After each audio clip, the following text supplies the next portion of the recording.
Hi there, I'm Vincent Bos and I provide dating and self-improvement advice. And in today's podcast, we're going to be discussing this is exactly what motivates an ex to come back to you. I provide audio coaching for breakup recovery, trying to get an ex back, attracting someone new, and life coaching. Visit www.dateme.tips for more details. Please check your spam and junk folders if you are expecting an email from me. Check out my socials for extra content. The links are in the description. So now let's get back into today's podcast. And today we are discussing this is exactly what motivates an ex to come back to you. So if you have been dumped and want to try to get your ex back, you need to know what could motivate them to get to this point. In today's podcast, I'll be discussing 3 situations which could motivate your ex to come back to you. So let's get straight into this, and point number 1 is you live in their head. So it might be easy for me to say the words, you need to live in their head, but what does that exactly mean, and how can you do it? Well, in essence, we need your ex-dumper to view you in their mind as someone who they would like to connect with once more. And although, once again, that might sound somewhat obvious, how do you get to that point? How do you get to the stage of where your ex-dumper is thinking of you in a more positive light in comparison to when they ended your relationship? Because even if you were to say, well, our breakup wasn't that bad, really. It was a I love you, but I'm not in love with you type situation. Well, we still have to understand that they are not feeling enough romantic emotional attraction for you. So whether the breakup was explosive, whether the breakup was very quiet almost and almost respectful, you might think, this still shows that your ex-dumper does not feel enough romantic emotional attraction to want to be in a relationship with you going further forward. So when I'm saying that you need to live in their head, you need to be living in their head in a positive way. So you can't be doing something which makes them think of you in a negative. And you also can't continue to be living your life in a way that they somewhat expect, so that they would see you as exactly the same as when they dumped you. That's not going to help either. So we need to be living in their head, but in a way of where they crave you.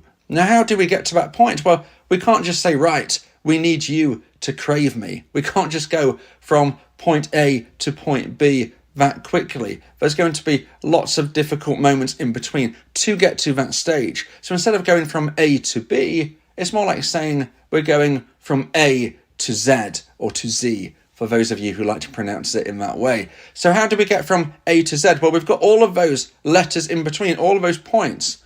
And in essence, this is where you need to be putting in the work. But putting in the work doesn't necessarily mean you are having to do things, although that also plays a part, but we will speak about later. No, this also includes things that you don't do, i.e. you don't chase your ex, the dumper. You don't chase them, because if you chase them, not only is it going to annoy them, but they're going to always feel that you are there. You will be their safety net. If you are their safety net, you are not going to be living in their mind, certainly not in the way that we need you to be living in their mind.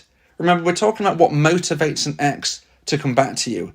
They're not going to feel motivated to come back to you if they feel that you're there. If they feel that you are just around the corner, physically maybe, certainly metaphorically, if you are their safety net, if they believe that they can just say, okay, I actually want to get back with my dumpee, if they believe that they can do it that easily, guess what? They won't.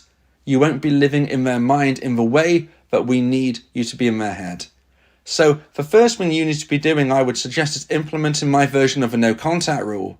Now, for those of you who are not aware, the no contact rule is something that lots of people suggest you implement if you have been dumped and want to try to get your ex back. However, there are many different versions of the no contact rule that you can find online, and I believe that my version will give you that best possible chance of success. So I suggest that you subscribe to my YouTube channel, check out the playlist entitled No Contact, and therefore you could fully immerse yourself in my version of a rule and understand why I believe it will give you that best possible chance of success.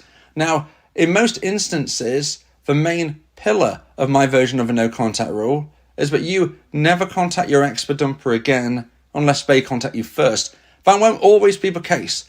Okay, there will be a few caveats to this rule depending on your specifics, but most of you will fall into that base category as the first main pillar of my version of a rule. Now, if you implement that principle, the first thing you are doing is removing that safety net. Now, remember what I said a little earlier. Not only will they believe that you are just round the corner, that they can always be with you if they want, but it will also likely annoy them if you keep contacting them. If you text, call, knock on their door. If you invent reasons to contact them, it is likely to frustrate them. And this is why we're trying to make sure we navigate this properly so that you can live in their head, and certainly live in their head in the right way. It's no good if you live in their head because they're so frustrated by you. If they're thinking of you a lot because you are annoying them, that's not going to work. But similarly, if you're not really in their mind because they just feel relaxed, they're not feeling anxious because they just know that you're there, well, if that is the case, they are not going to feel motivated to want to reconnect with you. You need to live in their head. You need to live in their head in a positive way. And if you remove your contact, not only do you not frustrate them, which of course is a positive, but you do start to create that feeling of, well, if my dumpee isn't doing what I kind of thought they would, well, what are they doing? Where are they? Who are they with? Why don't they seem to care about me? And this can start to remove some value that your ex-dumper has put on themselves. It's removing value from themselves and placing it on you. If you can shift those scales of value, this is where they will start to think about you more. Then they start to wonder about you more. Then they might even start to miss you, and eventually they could get to that stage we was talking about of where they will crave you. So now let's get into point number 2 and the second point of today's podcast. Please like this video if you're watching on YouTube, and if you have a new hype feature, please hype this video as well. If you like my content, subscribe to the channel to keep updated. And point number 2 is their life experience value doesn't increase. So that sounds a bit of a mouthful. What exactly does that mean? Well, their life experience value is how they perceive their life to be going. So we all have a life experience value. We can all say to ourselves, how do we feel about our life right now? Now, you're listening to today's podcast. You want your ex back. You're probably not in the best mindset due to the fact that you miss your ex. You want your ex back. You're probably feeling heartbroken. So this would mean, and this would suggest, that your life experience value probably isn't that high right now. Although there could be other things going off in your life which do raise that value. And this is something that when you're going through the grind, you need to hold on to and make sure the rest of your life is as good as it can be. Now, your ex-dumper is just like you, just like me, just like all of us in the world. They will have a life experience value. What is going off in their life? Now, they have made a choice to end the relationship. This would have been because they lost romantic emotional attraction for you. That's the reality. We have to think about it in a plain fact here. Sadly, they lost romantic emotional attraction. If they didn't lose it, they wouldn't have ended the relationship. And they got to this point somewhat because they didn't believe that to feel fulfilled and satisfied going forward, that a relationship between you both was going to create that feeling that they want. Now, of course, this isn't everything else in their life, but it is a big chunk of it. They do not have the highest level of value when they considered their life experience right now. That is why they ended the relationship. They felt, I could gain life experience value by changing route, by changing path. I don't want to be in this relationship, irrespective of what else is going on in my life, my friends, my family, my hobbies, my interests, my work, all of those things. They felt that they could increase their life experience value by leaving the relationship with you. Now, preceding this, moving forward from this, they are going to be living their life in a way where they want to increase that life experience value. And at first, they might feel that they've made the right decision because they've ended a relationship and all of a sudden, lots of things feel new and things feel possible that perhaps maybe they didn't before. They're not in a relationship, they are single. There is a level of freedom which comes from that certainly initially. But as time ticks by, this often starts to fade. And there will come a point where your ex-dumper needs to look in the mirror metaphorically and consider, has my life experience value increased since the breakup?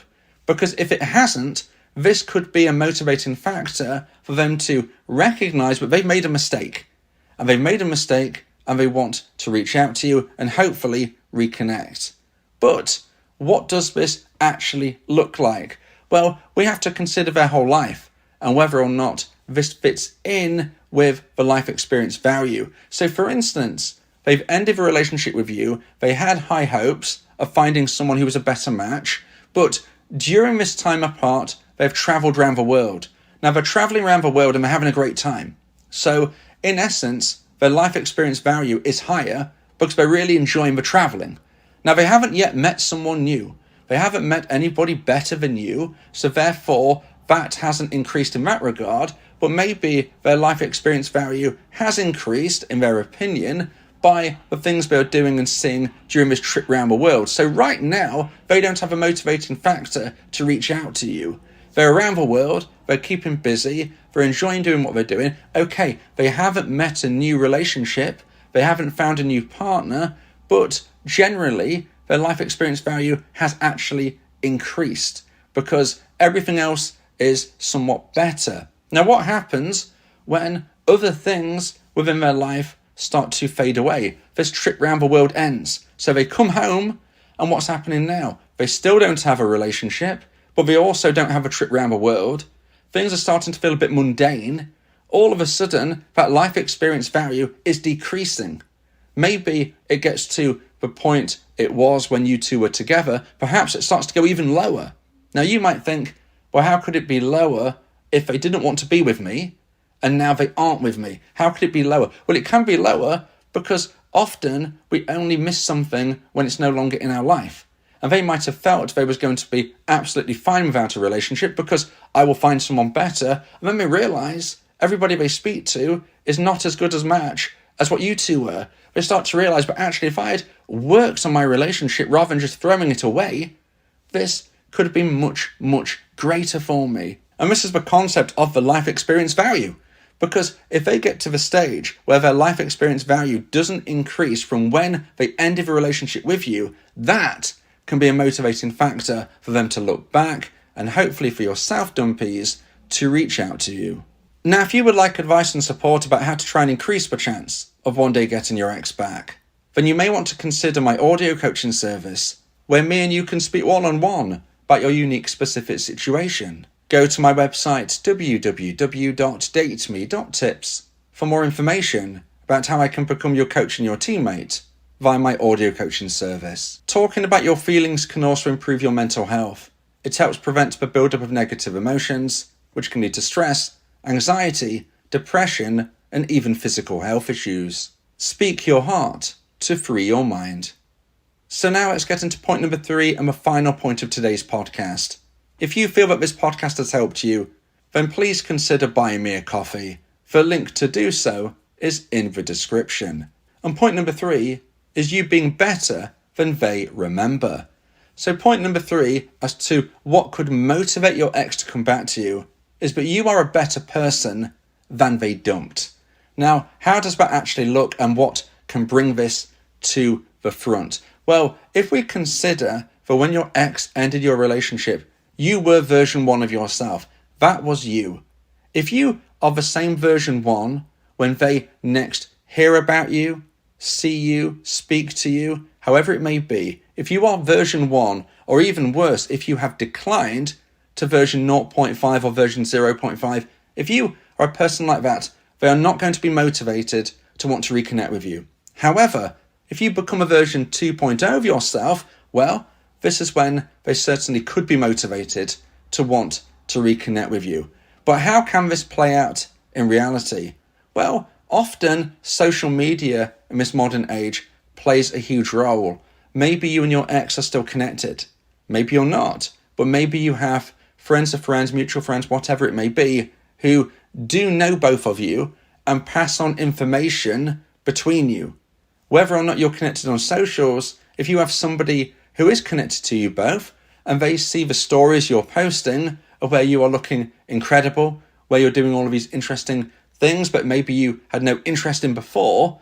These are the things which might be passed on to your ex-dumper. And when they find out, they're thinking, well, this is surprising. My dumpee looks physically more attractive. They're also doing things that they never would have done before. This shows change. If they're changing in this way, maybe they're changing in other ways. This is quite interesting. That can motivate your ex-dumper to want to reach out to you. Now, perhaps social media doesn't play a role. Maybe you actually bump into each other. For those of you who live somewhat close by, this is possible. You might one day bump into each other. It might take months, but it could happen. Whether they just see you from afar, whether they actually have a quick chat, this is where things can also be showcased to your ex-dumper that you have grown, you have improved, your version 2.0, and they're now starting to wonder about you in a different kind of way. Perhaps a little further down the line, they actually text you because they are so motivated to do so. Maybe you have children together and you see each other every week because you're speaking about and exchanging who's looking after the children. These are things and ways as per how your ex-dumper could find out that you've grown as a person. Additionally, you might have friends and family who do know both of you. Maybe social media is not involved at all, but because they know both of you, eventually this information will pass on in a similar way to the social media concept as well. There's often a possibility and a way for your ex-dumper to see, feel, hear about and understand your improvements and more importantly your changes. Because if you changed in some ways, they might believe you've changed in others, and that can be a motivating factor for your ex-dumper wanting to come back to you.